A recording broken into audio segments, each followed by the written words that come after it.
اللہ تبارک و تعالی کا بے پایہ احسان اور فضل عظیم ہے کہ اس نے ہمیں رمضان المبارک کا وہ مقدس اور مسعود مہینہ نصیب فرمایا۔ اسے ہمارے لیے رحمتوں، برکتوں اور مغفرتوں کا بے بہا سامان بنایا۔ ہم نے دن میں روزے رکھے، راتوں کو تراویح میں قیام کیا، اور اب ہم اس عظیم انعام کی دہلیز پر کھڑے ہیں جس کی آمد آمد ہے، جسے عید الفطر کہا جاتا ہے۔ لیکن ذرا ہم اپنے گریبانوں میں جھانک کر دیکھیں کہ ہم نے اس مبارک تہوار کو کن غلط باتوں اور بری چیزوں کا مجموعہ بنا دیا ہے، جو ہمارے معاشرے میں تیزی کے ساتھ پنپ رہی اور پروان چڑھ رہی ہیں۔ آج ہمیں اپنا احتساب خود کرنا ہے تاکہ ہم دیکھ سکیں کہ آخر ہم کھڑے کہاں ہیں۔ سب سے پہلی اور روح کو چھلنی کر دینے والی بری روایت جو ہمارے اندر جڑ پکڑ چکی ہے، وہ چاند رات سے ہی شروع ہو جاتی ہے۔ جیسے ہی چاند نظر آتا ہے صاحب، ہماری مارکیٹوں اور شاپنگ مالز میں ایسا بے ہنگم طوفان برپا ہو جاتا ہے کہ خدا کی پناہ۔ رات بھر غفلت، میوزک اور بازاروں کی رونقوں میں جاگنے کے بعد جب فجر کی اذان گونجتی ہے تو ہماری وہ آنکھیں جو پورے رمضان تہجد کے لیے کھلتی تھیں، غفلت کی نیند سو رہی ہوتی ہیں۔ ذرا ہم شعور کے ترازو پر خود کو تولیں۔ ہم نے ایک مہینہ اپنے رب کی رضا کے لیے محنت کی، اور جس دن وہ اپنی رحمتوں کی اجرت بانٹنے والا ہے، ہم اس کی فرض نماز چھوڑ کر سو رہے ہیں۔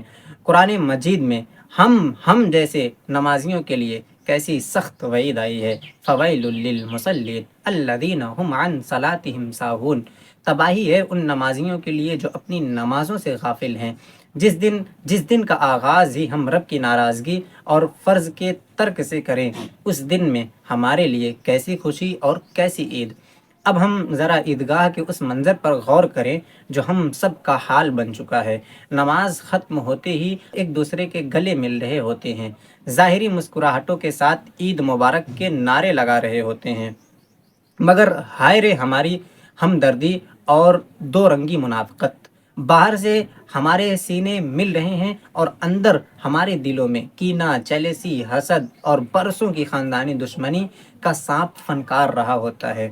اب ہم ایک ذرا عقلی بات پر غور کریں کہ اگر بجلی کے دو تار پر زنگ لگا ہو تو ہم انہیں جتنا مرضی آپس میں جوڑ لیں، ان میں کرنٹ نہیں گزرتا۔ اسی طرح جب تک ہمارے دلوں پر نفرت کا زنگ لگا ہے، یہ ہمارا ظاہری گلے ملنا ہمیں کوئی فائدہ نہیں دیتا۔ رب ذوالجلال تو ہمارے دلوں کے بھید جانتا ہے۔ قرآن میں ہم سچے مومنوں کا شیوا یہ بتایا گیا، اور ہمارے رب ہمارے دلوں میں ایمان والوں کے لیے کوئی کینہ نہ رکھ۔ عید تو دل ملانے کا نام تھا۔ اگر ہمارا اپنے بھائی سے، پڑوسی سے دل ہی صاف نہیں تو ہمارا یہ عید مبارک کا لفظ صرف اور صرف ایک کھوکھلا دعویٰ ہے۔ ایک اور ایسا دردناک پہلو ہے جو کلیجہ چیر دیتا ہے، اور ہم سب اس گناہ میں کہیں نہ کہیں شریک ہیں۔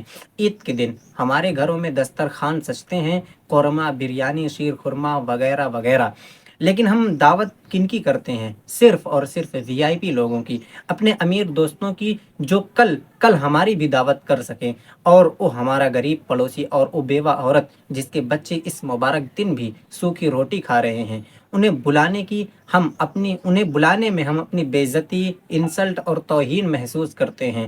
ہم سے کچھ لوگ عیدگاہ کے مہنگے اور برانڈڈ اور قیمتی کپڑے پہن کر بڑے غرور سے چل رہے ہوتے ہیں، اور ہمارے ہی برابر میں کھڑا ایک یتیم بچہ اپنے پیوند لگے پرانے کپڑوں کو دیکھ کر احساس کمتری سے رو رہا ہوتا ہے۔ خوشی تو بانٹنے سے بڑھتی ہے نا، تکبر سے تو نہیں بڑھتی نا۔ جو لقمہ غریب کو دھتکار کر ہمارے منہ میں جاتا ہے، وہ انسانیت کے منہ پر تماچا ہے۔ ہمارے اس تکبر کے پرچخے اڑاتے ہوئے قرآن کہتا ہے، ولا تمشی فی الارض مرحا، اور زمین پر اکڑ کر نہ چل۔ بے شک اللہ کسی تکبر کرنے والے، فخر کرنے والے کو پسند نہیں کرتا۔ اور مسکین کو نہ کھلانے والوں کے لیے قرآن فرماتا ہے، ولا یحض علی طعام المسکین، اور مسکین کو کھانا کھلانے پر ترغیب نہیں دیتا، جس کے نتیجے میں وہ جہنم کے حقدار ٹھہرے۔ اور اگر ہمارے دسترخوان کی خوشبو سے ہمارے پڑوسی کا غریب بچہ تڑپ رہا ہے تو ہمارا یہ دسترخوان بارگاہ الہی میں ہرگز قبول نہیں۔ اور اب ذرا ہم اس انتہائی بری اور تکلیف دہ چیز کی طرف آئیں جو ہمارے معاشرے میں کینسر کی طرح پنپ رہی ہے اور ہماری نوجوان نسل کی رگوں میں زہر گھول رہی ہے۔ عید کی آڑ میں محبت کے نام پر یہ جو تہذیب کلچر پروان چل رہی ہے، ہم دیکھتے ہیں کہ لڑکے اور لڑکیاں غیر محرم ہوتے ہوئے بھی عیدی دینے کے بہانے سے پارکس میں مل رہے ہوتے ہیں، تحفوں کا تبادلہ چل رہا ہوتا ہے۔ اب ہم ذرا اپنے آپ سے پوچھیں، جس دن رب نے ہمیں روزوں اور پاکیزگی کا انعام دیا، کیا اسی دن ہم شریعت کی دھجیاں اڑا دیں؟ کیا عید ہمارے لیے خدائی بغاوت کی کوئی کھلی چھوٹ ہے؟ سورہ بنی اسرائیل میں اللہ تبارک و تعالیٰ فرماتا ہے وَلَا تَقْرَبُوا الزِّنَا إِنَّهُ كَانَ فَاحِشَةً وَسَاءَ سَبِيلًا، اور زنا کے قریب بھی مت جاؤ، بے شک وہ بے حیائی ہے اور بہت ہی برا راستہ ہے۔ یاد رکھیں، جو خوشی ہم نافرمانی اور بے حیائی میں تلاش کریں گے، اس کا انجام صرف ذلت اور رسوائی اور تباہی ہوگا۔ آج ہمیں سچی توبہ کے ساتھ اپنا احتساب کرنا ہے، ہمیں اپنی عید کو ان تمام آلودگیوں اور غلط باتوں سے پاک کرنا ہے، تاکہ اس مبارک دن کی آمد پر ہماری عبادات قبولیت کا شرف پائیں اور ہمارا رب ہم سے راضی ہو۔ اللہ تبارک و تعالیٰ نے ہمیں جو خوشیوں بھرا دن عطا کیا ہے، اس کی ایک ایک گھڑی ہمارے لیے شکرانے کا مقام ہے، مگر ہم ذرا سوچیں کہ ہم نے اپنے اعمال سے اسے کیسا بنا دیا ہے۔ ہم اپنی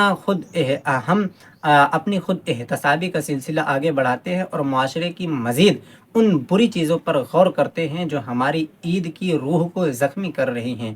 ایک اور انتہائی تکلیف دہ رویہ اور ایٹیٹیوڈ جو ہمارے اندر بہت تیزی سے پروان چل رہا ہے، وہ ہے ہماری بیجا فضول خرچی اور شو آف۔ عید کے دن ہم اپنے جوتوں، گھڑیوں اور پرفیومز پر ہزاروں پیسے اور روپیے لٹاتے ہیں۔ ہمارے بچے پٹاخوں اور آتش بازی میں وہ پیسہ جلا کر خاک کر دیتے ہیں جس پیسے سے ہمارے کسی غریب بھائی کے گھر مہینے بھر کا راشن آ سکتا تھا۔ آئیے ہم عقل کی کسوٹی پر اسے پرکھیں۔ اگر ایک بالٹی میں سوراخ ہو تو آپ اس میں جتنا مرضی پانی ڈالتے رہیں، جتنا مرضی آپ پانی ڈالتے رہیں، وہ کبھی نہیں بھرے گی۔ بالکل اسی طریقے سے اگر ہماری زندگی میں فضول خرچی کا سوراخ موجود ہے تو رمضان بھر کی کمائی ہوئی نیکیوں کا سارا پانی بہہ جاتا ہے۔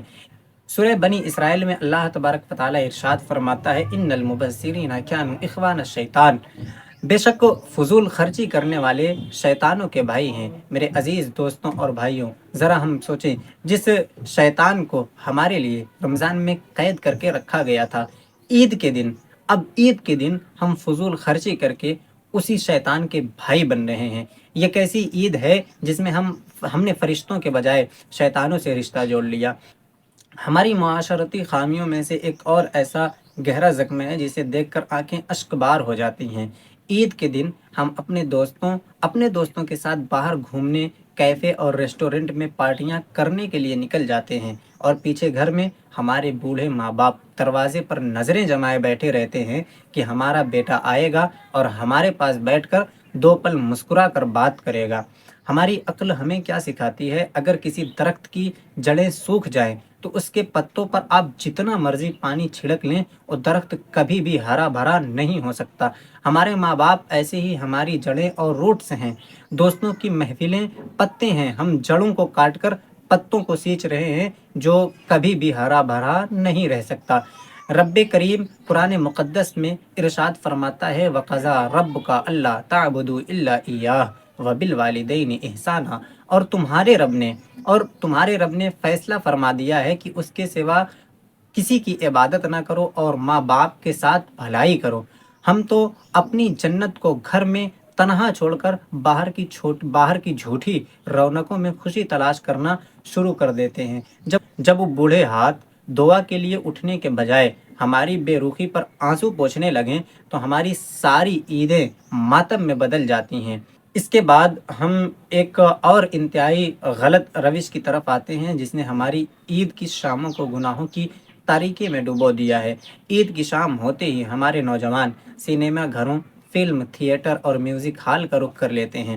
سارے دن کی خوشی کے بعد رات کو ہم ٹھیک وہی کام کر رہے ہوتے ہیں جو اللہ کو سب سے زیادہ ناپسند ہے۔